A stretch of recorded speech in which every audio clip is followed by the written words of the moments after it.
Hello, and welcome to the Politics and Letters podcast. I'm David Barfield with Jim Livingston. Today we're talking with Bruce Robbins. Bruce is Old Dominion Foundation Professor in the Humanities at Columbia University, where he has taught since 2001. He previously taught at the universities of Geneva and Lausanne, as well as Rutgers University. Criticism and Politics, a Polemical Introduction from Stanford University Press, is his most recent book. His other recent books are The Beneficiary and Cosmopolitanisms, co-edited with Paulo Horta. He is the director of two documentaries, Some of My Best Friends Are Zionists, and What Kind of Jew is Shlomo Sand? And with that, Bruce, welcome.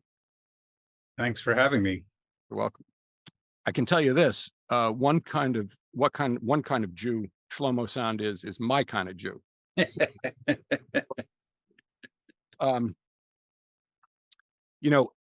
We've been planning this podcast for a while, and a lot of ideas popped into my head as I was reading your book.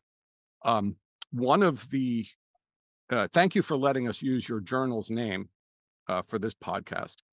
And while in the process of trying to come up with a name, we were thinking about things. I threw out the referent, which Jim, I think, correctly rejected, saying that it was too obscure a name. But ironically, I guess, as I was going through your book and I kept turning pages and coming up with things to talk about, I realized we can't talk about everything, right?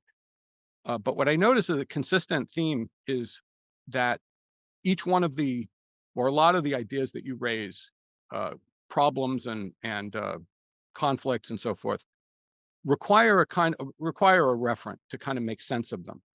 And to me, the political stuff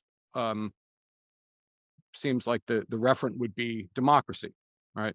I suppose I'm no literary critic, but there's a similar thread there as well with literary criticism. So I guess my question is that a fair characterization of the intent of your book in those with the issues and problems you raise? Yeah, absolutely. Let me just say one quick thing that Politics and Letters, the title of the website, is Jim Livingston's creation. Oh, right. I mean, you should know that. And so the generosity really goes back to him. He kind of passed it on to me, so I'm very happy to pass it back to the two of you. It doesn't cost me anything because in no sense does it cost me anything. right. But let me point out that Bruce is now the proprietor. I mean, he runs it. I mean, it's his journal. So, but since we were talking about the title, it's your title. Fine. okay. All right. Mine. Anyway, yeah, democracy. I guess the more specific thing I would say is, yes, a lot in the book requires a referent, really the discipline of literary criticism. And it feels very narrow even to me in that sense, that a lot of it is really just intended for people in literary criticism. I suppose, in part, I have friends like Jim who write for a wider audience, and I kind of despair at being able to do that. Among other things, it really helps if you know things like about the Federal Reserve and about how economics works. And yeah, you can do that kind of writing, but you have to know things. And I don't really know them.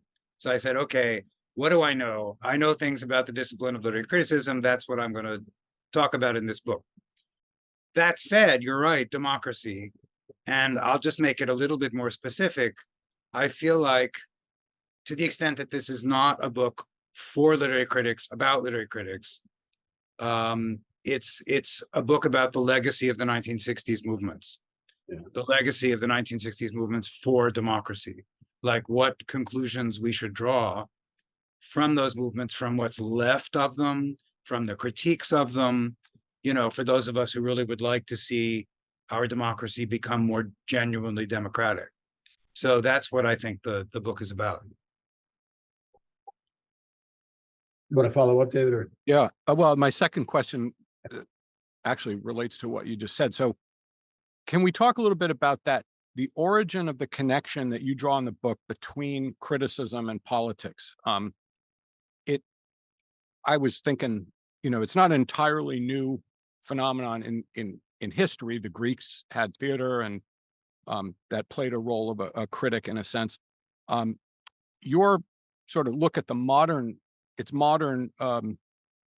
manifestation comes from those social movements of the 60s, made their way into academia and into the institutions and into the pedagogy of higher ed. That I take it that's a fair characterization of what you suggested.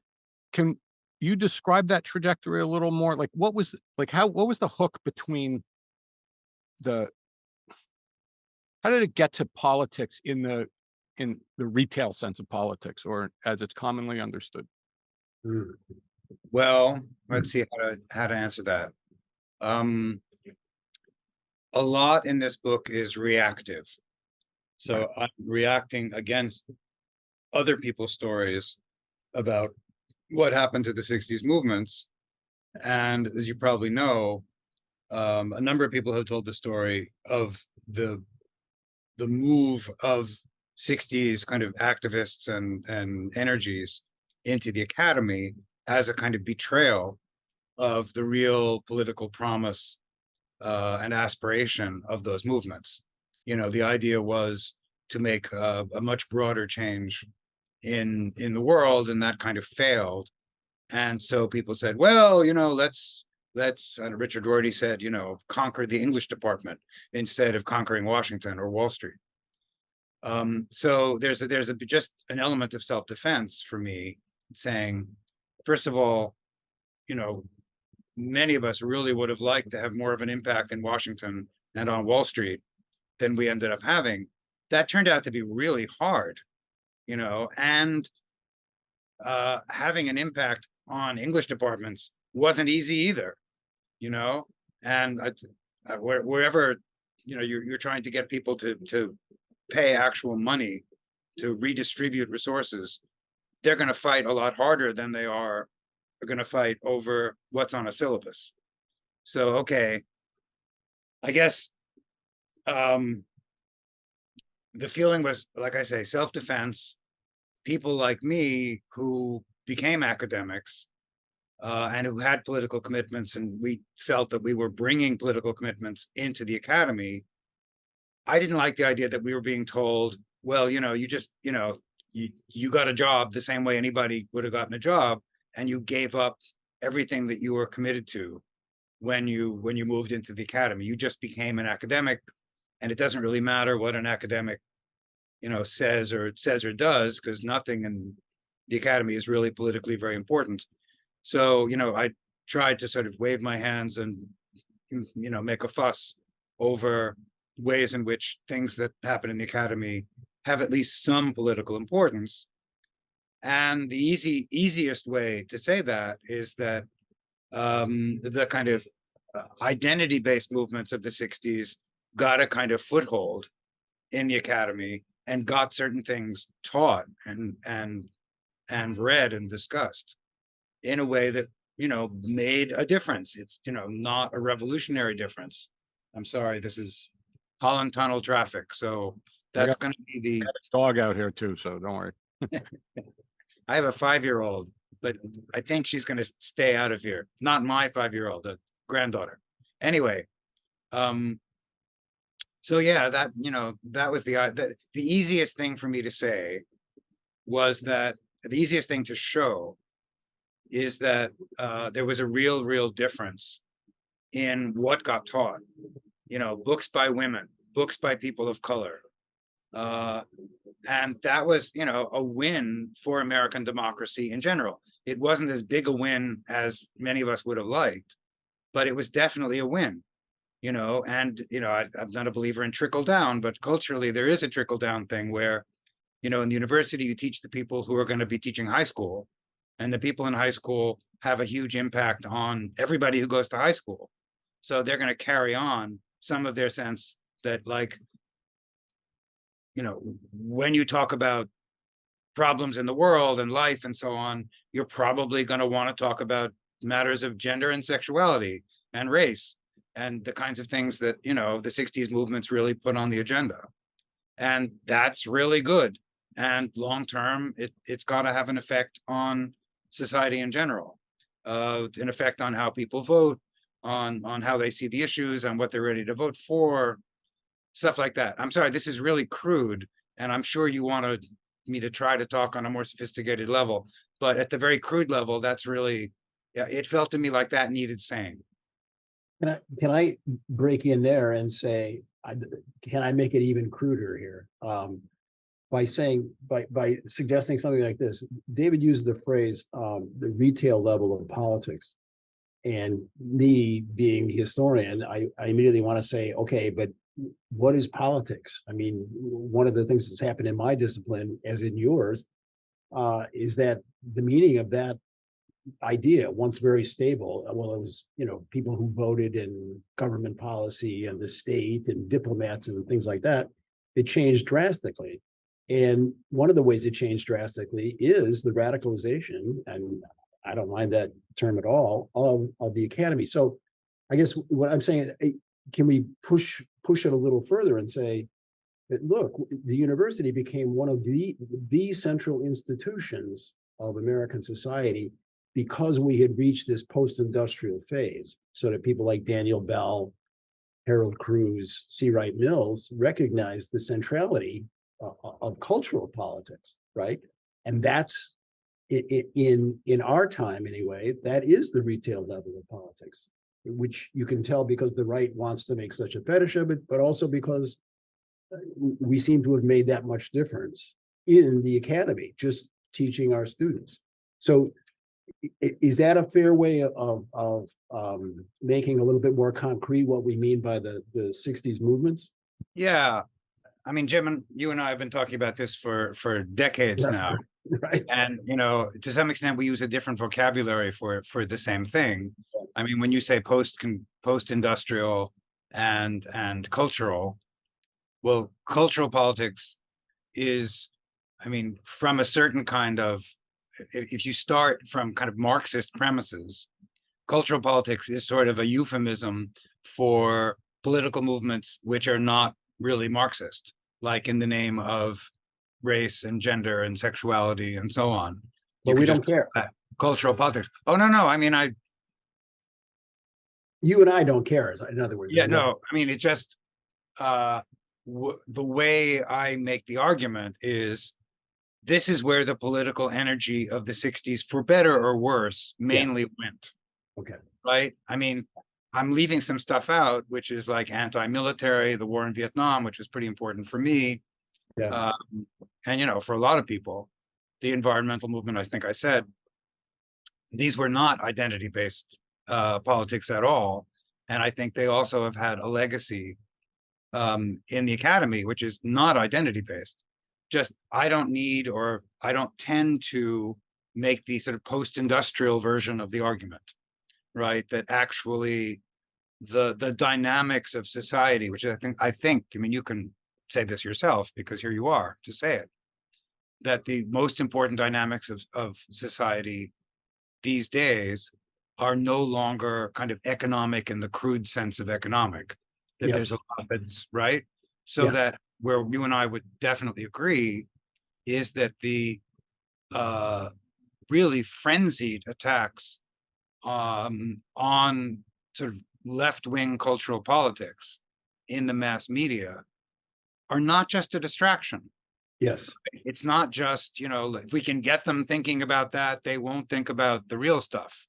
What you would say, and I think I would say, is this is real stuff. Yes. And they're attacking us because we make them profoundly uneasy, because it really does make a difference to American democracy when certain things get said and certain people get energized. Yeah. Yeah. Well, it is sort of leads to the next question I had.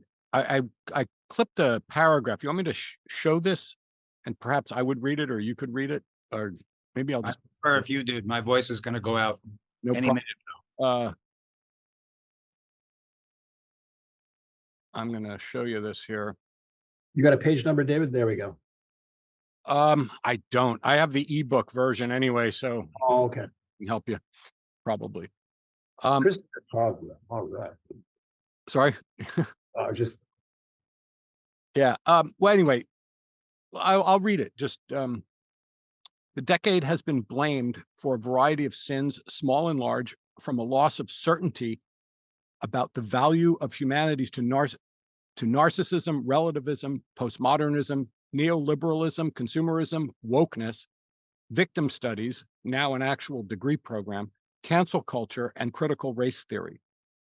In the age of entitlement, Christopher Caldwell, who declares that for 2 generations, the 60s has given order to every aspect of the national life of the United States, its partisan politics, its public etiquette, its official morality, blames the decade for setting up a rival constitution that makes race the central concept in the country's self-understanding and is thus incompatible with the true Constitution. Most often, as for Caldwell, the accusing fingers point at those who pay too much attention to race. The most unsparing accusations complain about the hegemony of identity politics, as in Walter Ben Michael's The Trouble with Diversity, How We Learn to Love Identity and Ignore Inequality. For 30 years, the gap between the rich and the poor has grown larger. We've been urged to respect people's identities as if the problem of poverty would be solved if we just appreciated the poor. The questions I had about this, I wouldn't say that I'm familiar with Ben Michaels and Adolph Reed's work on this, and there's a part of me that's pretty strong part of me that has a sympathy for this position. So as I was thinking about the 60s and the trajectory that you described, is the 60s still a case of that, like it's too soon to say, much like the fake quote from the Chinese premier, was the 60s, were there other times when there was this kind of break from what was an entrenched cultural norms? I mean, I think of almost, the 60s in a certain way as a break, not quite like feudalism, but, when we go back to the origins of this country and the French Revolution, these were the moments. One, would you put it on that level? And is there anything to the Ben Michaels and Reed's argument that, to me, there's a part of this, the worst part of it is that the inability, not so much the focusing on race, but the inability to focus on class, which I think is a real thing. That we're back at the critique of the liberal position that you're free to starve, right? We have gained more rights, and as you say, what was it Rorty who said that we have lessened the horrors that people. That's right. Paraphrasing, yeah. And those are all great things, but so I'm driving up the 101 here and I see people sleeping under the underpass, and I'm sure that some are transgendered people and gay and whatever else, and so they're a little safer sleeping under the underpass. So I just I guess my question is, how is it possible to take the 3 reductionist positions and get them into a more of a maximalist position where race, class, and gender are actually taken on equal footing? This split on the left drives me bananas a little bit, Yeah, sure. Well, first point, like you, I have a lot of sympathy for the Walter Ben Michaels, Adolph Reed position. And I probably am unfair to that position, mainly because Walter Michaels, who really likes to overstate things, I think more than Adolph Reed does, basically said it's the legacy of the 60s and it's concerned with, identity politics that is directly responsible for the rise of inequality in the United States. And that is such bullshit. I'm sorry if I'm not allowed to say that on your podcast. saying that. Anyway, it's like that is really just trying to get under my skin, like, and succeeding, I will say. So yeah, I mean, some of the book is actually trying to push things in the direction, David, that I think you would like to see them pushed in. That is to say, a recognition of how important inequality is as an issue.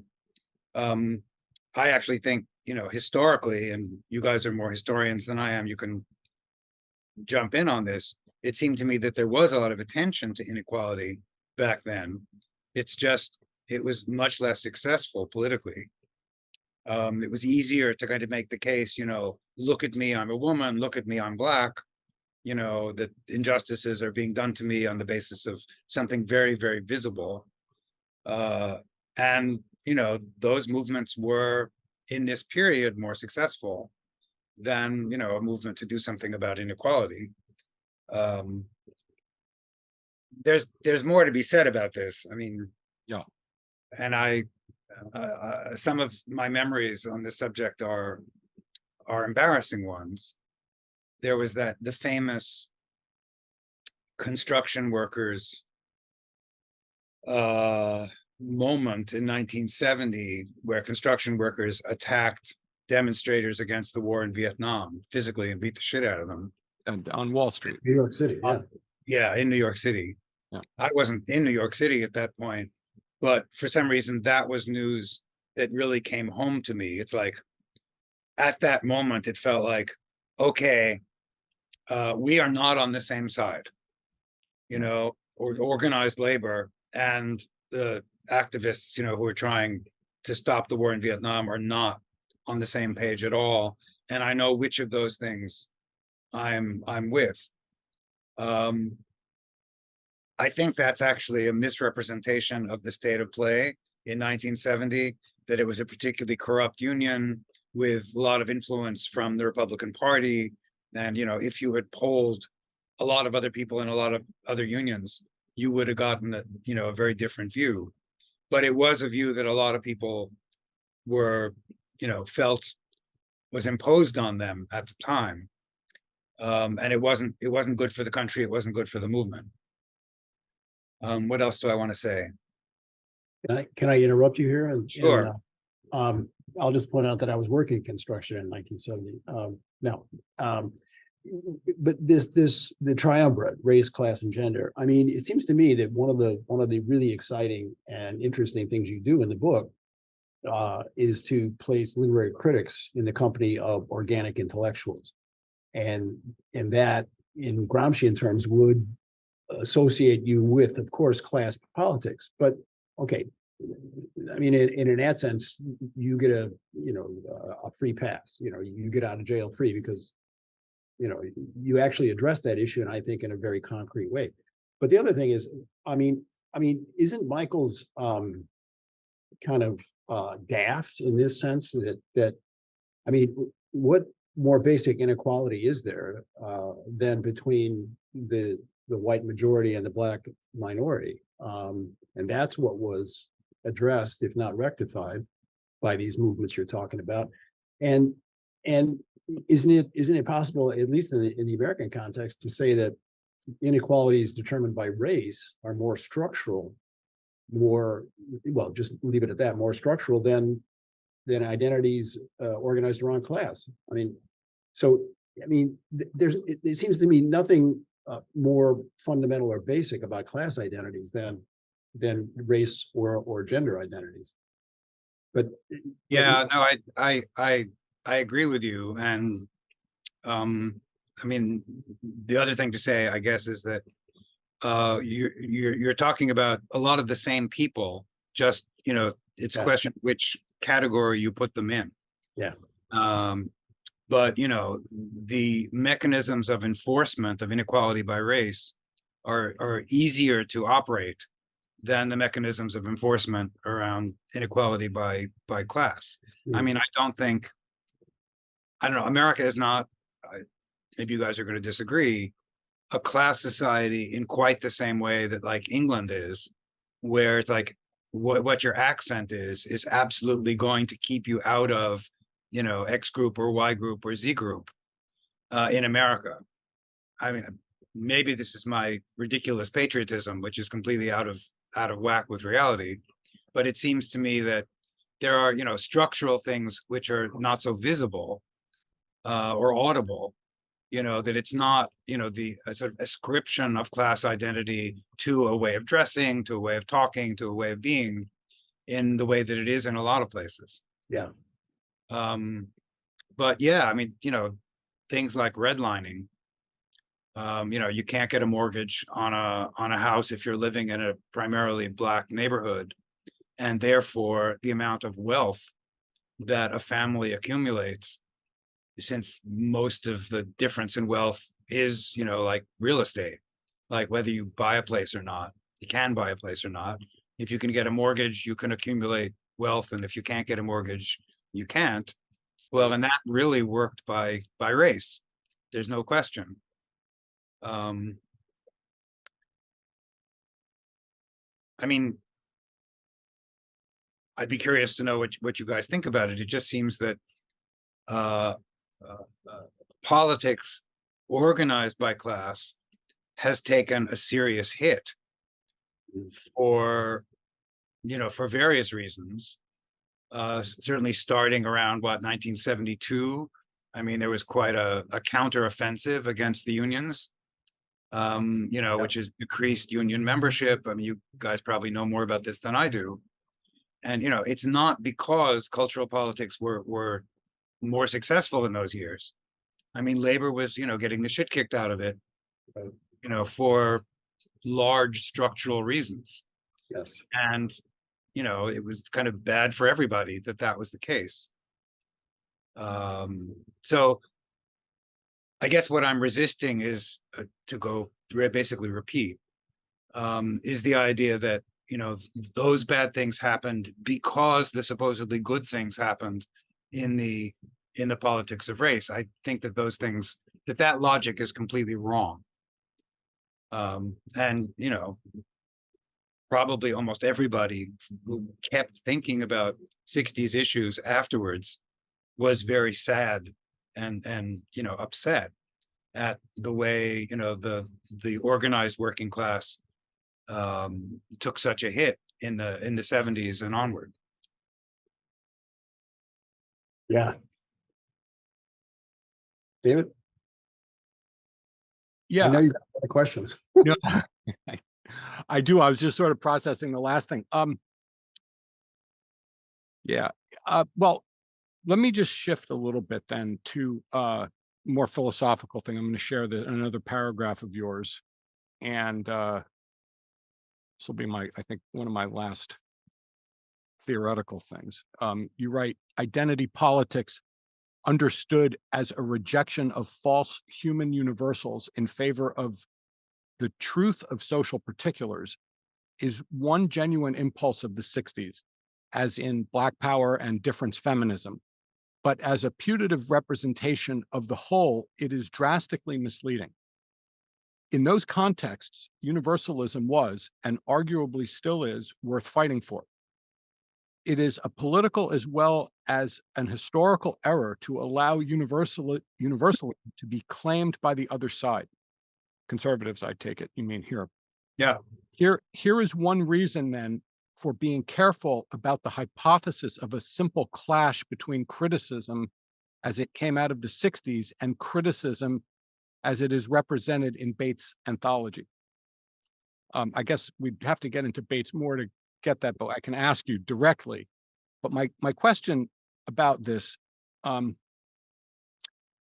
this has been one of my thoughts over the years, that about universalism and its rejection or the acceptance of it or the insistence on it, is that can we talk about rights at all without invoking universalism? I mean, and currently, whatever the movements of the 60s had argued at that time, what it's turned into at this point is clearly an argument for rights, whether we're talking about reparations, you're talking about representation in government or whatever. It's about rights. And if there's a connection between theory and practice, which I take it nobody argues that, can we have arguments for rights while rejecting that great old-fashioned Enlightenment stuff that got us where we are, that was part of our educations and upbringing, and was really, in a lot of ways, still threaded through the culture? It hasn't gone anywhere. We either accept it or reject it, or maybe are ignorant to it. Does rejecting universal stand in the way of the project? Okay, I think you and I are very much on the same page about this. I don't reject. I mean, I also do think of universalism and rights together, and I also do think that I'm in favor of a kind of universal application of rights, which partly means to me it's partly because of my my special interest in Middle Eastern stuff. No double standards, right? Because there's a lot of double standard thinking. Progressive except Palestine. The human rights stuff that we talk about elsewhere. Well, it doesn't really apply because the circumstances are different. So here I'm kind of a Chomskyan, like it's the same principle right across the board, or it's not a principle at all. Where one of the ways in which I feel like I have to nuance that, and when I say nuance it, it doesn't mean that I take it back. It's just the way I think about it is a little more relative and a little more historical. So you look at these universal principles, the way they were enunciated, and it's clear that not everybody had a voice in enunciating them. Right. So in 1948, Universal Declaration, how many countries were there and how many kind of colonies, still colonies in 48, didn't have any voice at all in deciding, what human rights were going to be. So there's a real problem with those, they're kind of false universals, and they kind of lose their authority because not enough people have been consulted. So I try to think, and I think this is a kind of Hegelianism that I've learned from Jim over the years. There's a development in which, as more voices are permitted into the process of articulating those principles and refining those principles get to be more responsible and more authoritative. And that's kind of what's happened. So it's not, the Enlightenment spoke once and for all about, universal rights. Women had very little role in that, let's say, in the late 18th century. They had some, but, not enough. It's not as if the initial statements in the United Nations were true universals. And maybe, universality is an aspiration more than an accomplishment. But what's happened, this is at the United Nations, where I know something because my wife worked in human rights at the UN for 30 years. More and more voices were kind of allowed into the conversation. Yeah, I'm talking Jim's pragmatism talk. Mm-hmm. And, the more voices that are allowed into the conversation, the better I feel about the universals that come out of that conversation. Which are still not, if you want, the truest kind of universal, because some people have still been excluded and some things haven't been thought about, and certain countries haven't thought in the same way as maybe the US has about certain kinds of issues around the rights, sexuality. That's absolutely the case, that stuff has not gotten passed, or matters of economic equality have not gotten nearly far enough, again, because there's enormous resistance. But there's an aspiration to make those universals really kind of bite into reality and to make them apply and make them useful. And, in that sense, I think I can both speak in favor of universality or universalism and say, we're not there yet as far as any particular statement of, that we would take as universal. This is now talking, on your subject of rights. Right. It might be a little different if we were talking about interpretations of Dickens novels or whatever, but I assume that, your audience out there is more interested in rights than they are in interpretations of Dickens novels. Who can tell? Who can tell? They're all over the place. David, you want to follow up on that, or you want me to? Oh, go ahead. I knew you had some. Okay.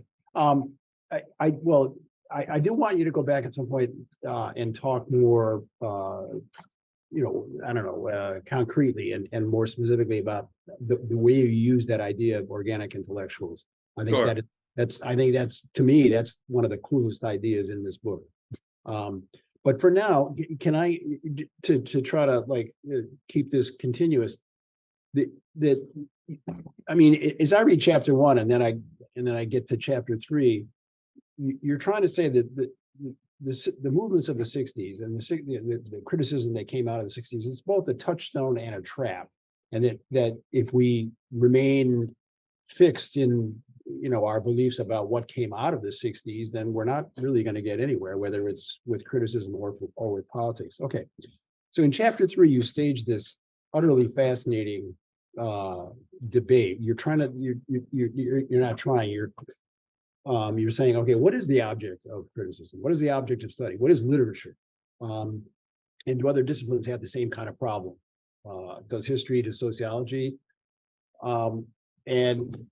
But this debate between Socrates and Ion, I find just, so illuminating. And so, it's just Really glad to hear it. It won my heart forever.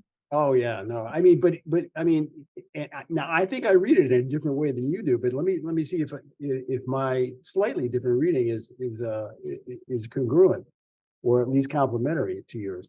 Because you actually come right out and say this, that Socrates is talking about an idea, an abstract idea of what is good or what is just, right? And I think we better come back to this theme of justice that permeates the book. And Ion wants to talk about it in terms of performance, and in that sense, Andrea Longchu is aligned now with the person who performs what is good and possibly possibly just. That scene is a perfect illustration of the rupture between a culture organized around oral transmission of knowledge and a written, literate transmission of knowledge. Of course, you have to perform what we think of as an idea, otherwise it makes no sense. You have to put it into action, which comes down to us, it seems to me, in the principle of the fiction writer. You show, you don't tell. You perform the thing. Okay. Now, if you plug that kind of thing into our own time, I'm sure that you've been thinking this, and you've actually, I think you and I have had a conversation along these lines.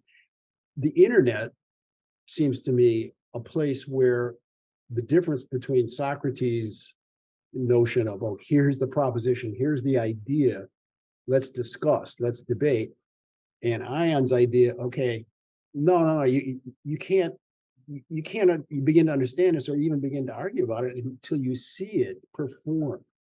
Right. So, and in that sense, then the object of study by critics, by criticism, becomes so much broader and so much more diffuse than it might have been or was at one point at that punitive moment in the past.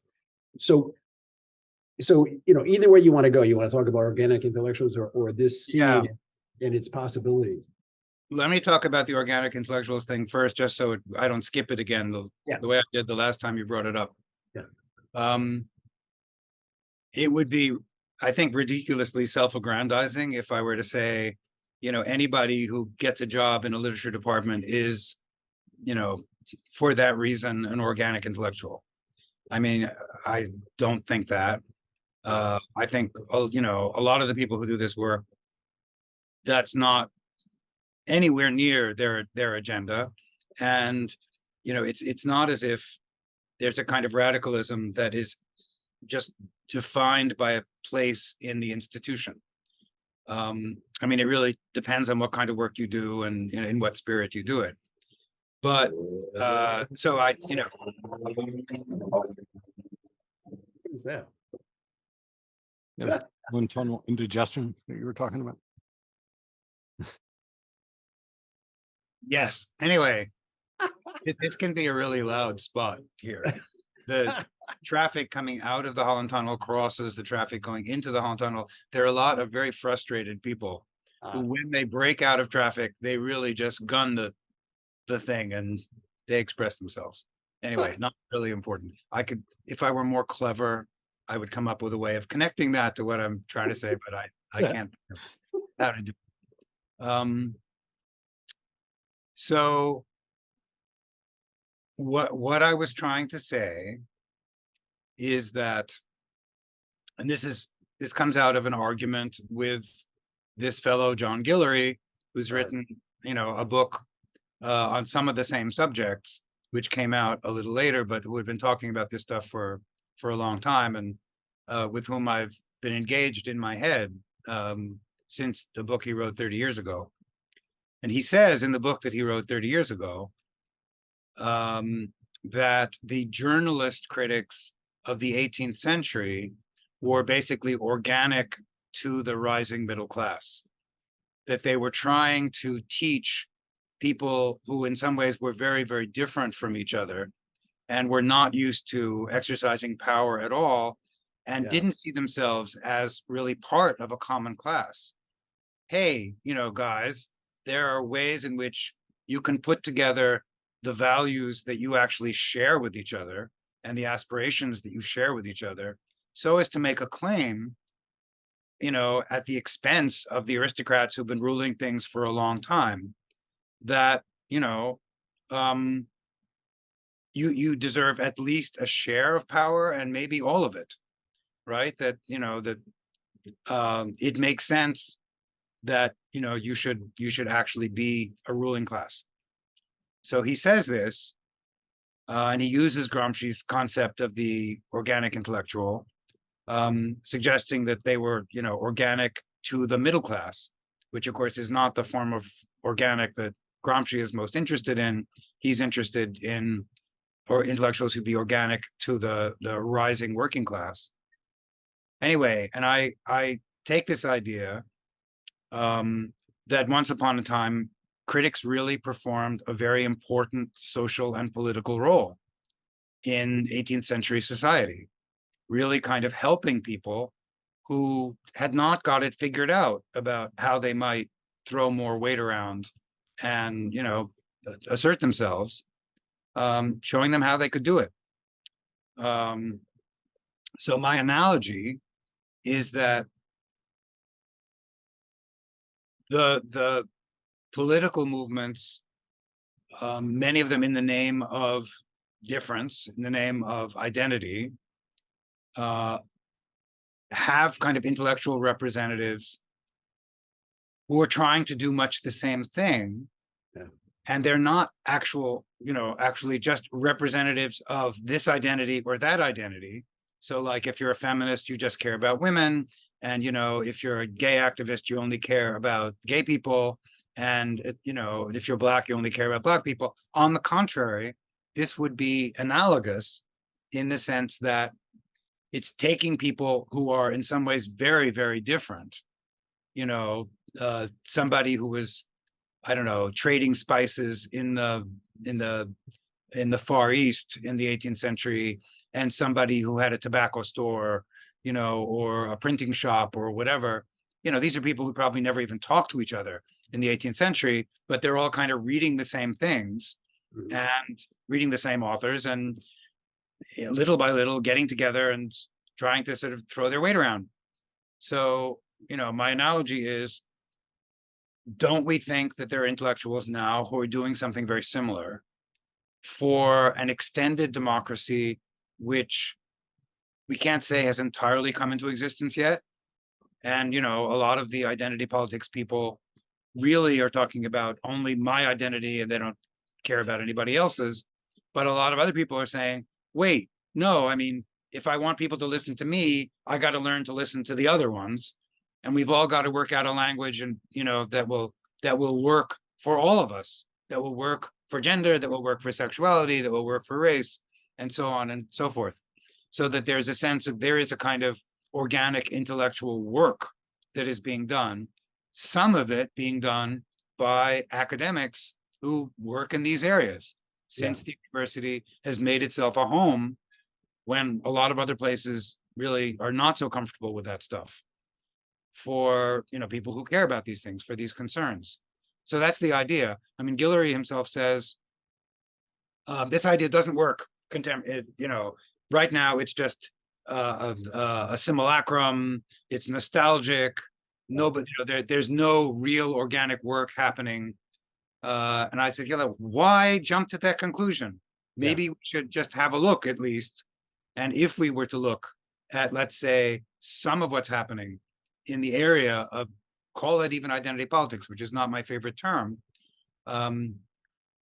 it would be, a quest for the common, for a common language that crosses over between these identities, and that also crosses over with people who don't share any of those identities, right? But people you would have to get to agree with you if you were to say, okay, we do have common interests, we do have common values, we got to throw our weight around and turn this democracy more democratic. That was the idea. Yeah. No, I think you really pulled it off too. I mean, I think it's, like I said, it's a really exciting idea. So, do you Well, want? I'm really glad to hear you say it. You may be the only person who has said it, but then again, there haven't been a lot of reviews. Remind me, Jim, what was the other question that you asked again? Well, I'll remind you, but if David wants to get in here, we'll go with him. Just as a slight following that a little bit, or at least maybe extending it. I come from a group of Jews who were, Lower East Side labor active. My grandmother, right? They started a summer camp, part of the Workman's Circle. Kinderland is the name of it, right? Which I don't know if anybody's crossed paths, but Absolutely, and Kind of famous, the Workman's Circle helped keep my mother alive. so we crawled out of the same pond then, I guess. All right, on our wait. Oh, never mind. well, just on this idea, right? Like these folks, they all are. It's beyond well-meaning, right? These are, the old communists, right? And they were the original anti-racists and all this stuff. One of the tropes, and I call it a trope, not being cynical, but it's just one of these things that people continually say is that, our history, we should have an affinity for other people who are suffering because of what happened to us, right? Yep. No, that's a nice sentiment, but it's every Passover, that's what gets said. Right, except it's not true, right? Because there are plenty of us who turn to Zionism, right? Or a number of other things. So it's a nice sentiment, and but that turn that people take is actually I argue is something different than rooted in their identity and their personal history, is a recognition that other people's suffering is just as important as theirs, Right. just as much a violation of a set of rights or principles. That is that the person reaches for some other principle rather than the personal history. So I don't mean to be a stickler. I don't mean to be a stickler about the theory stuff, but I kind of think it's important in the way we talk about, suffering and yeah. Okay, no, it's really good that you said that. My admiration for the organic intellectuals, to the extent that they're out there, is partly because there is so much work to do. I mean, because you absolutely cannot assume that because people have suffered for X reason because of their identity, they are going to, see the suffering of other people and see it as analogous with theirs and see that, feel solidarity with them. As we know, it often doesn't work that way at all. And Zionism is a great example of it. So it's hard to to get people to feel the most important thing is the common interest, right?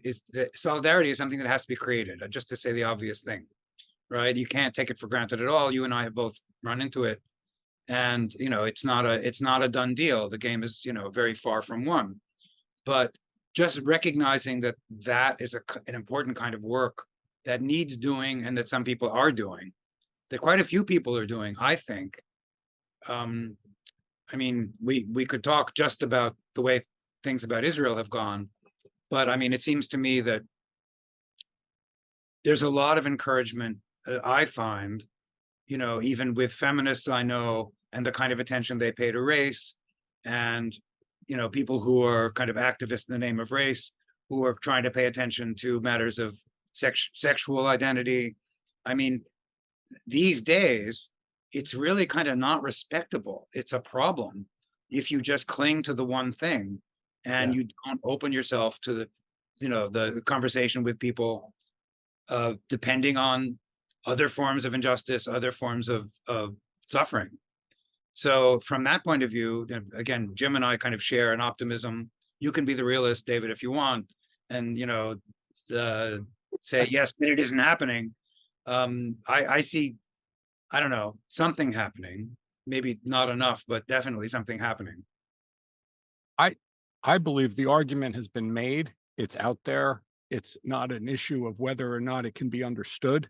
It's a matter of a commitment to it and sticking to it. I in our last conversation, our last episode, we talked about Bernie Sanders a lot. To me, that showed me something. Yeah. Well, it changed the range of things that it was possible to say in, presidential politics. Yeah. It was almost inconceivable that, not to say that he took a, perfect position from my point of view, but boy, oh boy, did he ever expand the domain of the sayable. Right. And I would continue to be very inspired by that. Which speaks directly, I think, to not the subtext of your book, but the actual text, and that is that, look, if we as left-wing, intellectuals, whether we're in the academy or not, if we can shape the discourse, we have realigned the earth itself. That's our Archimedean point. We have access to that discourse. Can I just say, 2 days ago, I saw Barbie, which, not that we have to talk about Barbie, not that I'm necessarily going to talk about Barbie, but there were a certain number of things that got said in there. I said, wow, this comes straight out of a seminar. Yeah, absolutely. Yeah. All right, David, you want to follow up on that, or are we? No, go ahead. If you had something, I only had one more question, but yeah. Well, I would love to hear Bruce talk about whether we are all now critics in the Ionian sense. That I wanted to, that's right. Sorry, you wanted me to talk about Socrates. That's right. Yeah, but then I do have a concluding question, but I'll let David. Okay, I'll try not to be too long-winded. I'm not going to talk about the internet, because what do I know about the internet? What does anyone of our generation know about the internet, really? Well, David knows about it.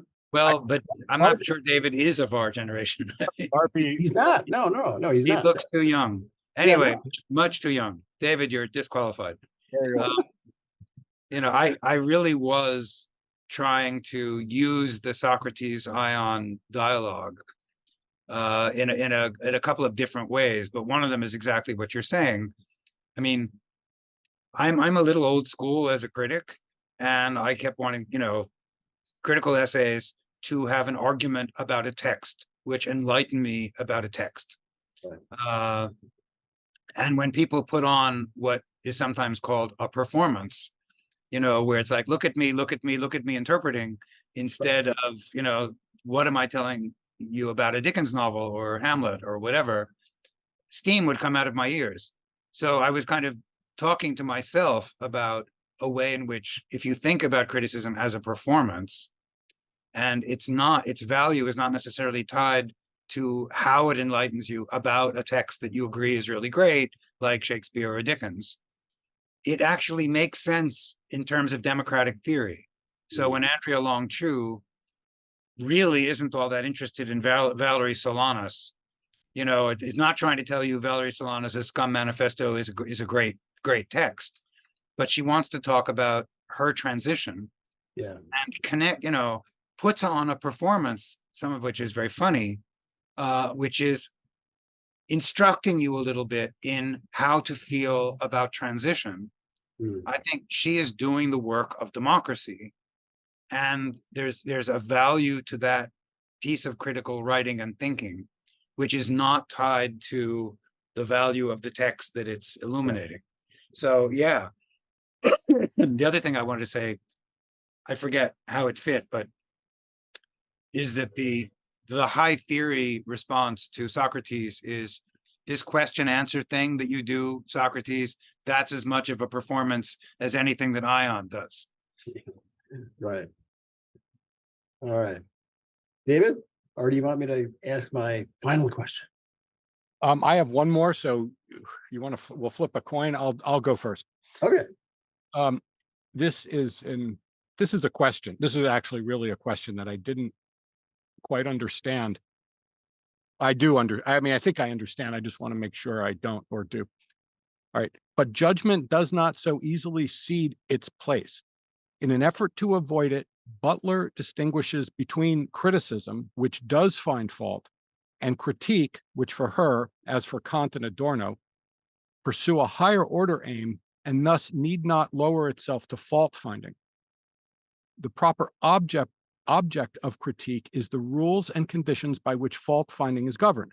Criticism makes judgments that, in Butler's words, subsume a particular under an already constituted category. I guess this is where my question is. Critique, on the other hand, asks after the occlusive constitution of the field of categories themselves. But can a focus on critique resolve or escape the problem of criticism? Or does it just kick the can down the road? I'm saying it does kick the can down the road. That I got. Okay, good. Okay.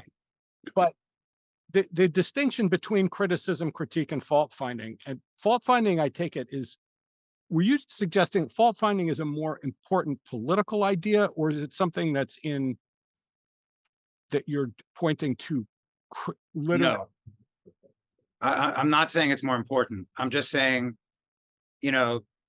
Butler's doing it too.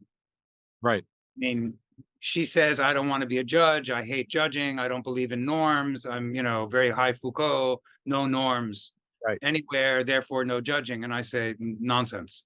Of course you're judging. You just throw in a word like occlusive and pretend that that's not judging. But of course it's judging.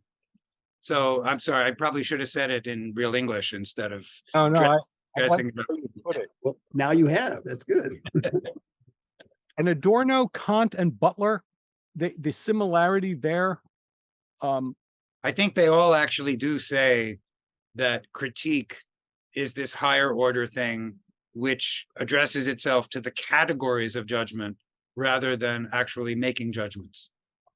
It's the way that Kant refuses to talk about the what.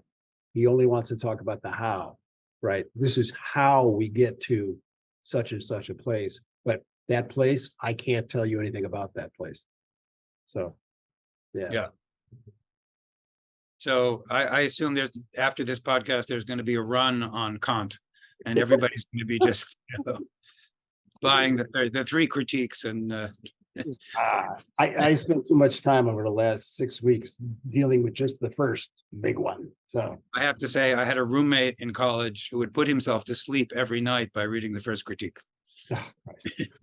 Oh my God. Yeah, it'll put anybody to sleep. Probably stand a little more of it, but all right. Well, let me ask you this last question here. If we are gliding downward to our landing here. Yeah. This is in chapter 6, I guess. The historical and the transhistorical, where you invoke Hayden White and those famous Annals of St. Gall. And which I've And- been fascinated by since the first time I read that essay. Me too, me too. And in fact, I'm pretty sure we taught it together when we did We the probably did. We probably Yeah. did. Yeah, and that really, I mean, wow. Okay, so one of the ways that I've defended you in print, at least at my Substack, against Guillory, is to say that I don't understand how anybody can do literary criticism without being political, because literary criticism has as its normal object, even as the objects themselves evolve, a consideration and a close study of narrative. And as in your invocation of White, narrative as such presupposes moral agents. And White goes so far as to say it even presupposes, in that sense, legal agents and a state and so forth and so on. So, I mean, is that right? I mean, am I right to make it as, to try to say that there isn't any criticism, literary criticism, without politics? Yeah, that's really, really well said. I mean, I like the argument, and it does fit the ending of Hayden White's essays. I'm sure you remember. Yeah. He basically says, would we even know what a story is, what a narrative is, if it didn't correspond in some way with the society's moral order? I mean, it could correspond by not corresponding, by, offending the moral order, but it's otherwise we wouldn't even know what makes a story, right? Which is an incredible thought. Yeah. So to that extent, every time you talk about narrative, you are talking about the moral order that allows you to identify something as a story in the first place. Yeah. I mean, I think that's true. I mean, I think probably all of us also feel that there are degrees of politicalness, and the more self-conscious and explicit your reference is to kind of the fate of the collectivity as a whole, what you think, how you think it's doing, what really needs to be changed in it, what doesn't. That makes you you get more political as you get more explicit about the fate of the community. Yeah. And I would like to think that some criticism is more political than others, in the sense that it really does try to be self-conscious and explicit about those things, and that's the team I want to play for. Yeah. All right. Gentlemen, you have invested a lot of time in my book, and I'm profoundly grateful. I'm not sure it's worth so much attention, so much expertise, and so on, but I'm honored. Yeah, I'm going to demand that David edit that last remark out. You can edit it out. It's fine. I assume these things get edited, right? Yeah, but I mean, look, we're honored to have you, and it was a pleasure to read it, as always. So, All right. Well, thanks, and obviously send me the link when you got one. As far as editing goes, the only thing that I would take out is if a bird flew in or something, which I'd probably leave in, but Okay, but listen, whatever you're used to doing, that's fine by me. I mean, the motorcycle, that was impressive. it was all part of life. Okay. All right, guys. Have a good rest of your Sunday. Thanks, Bruce. Take care. All right, take care.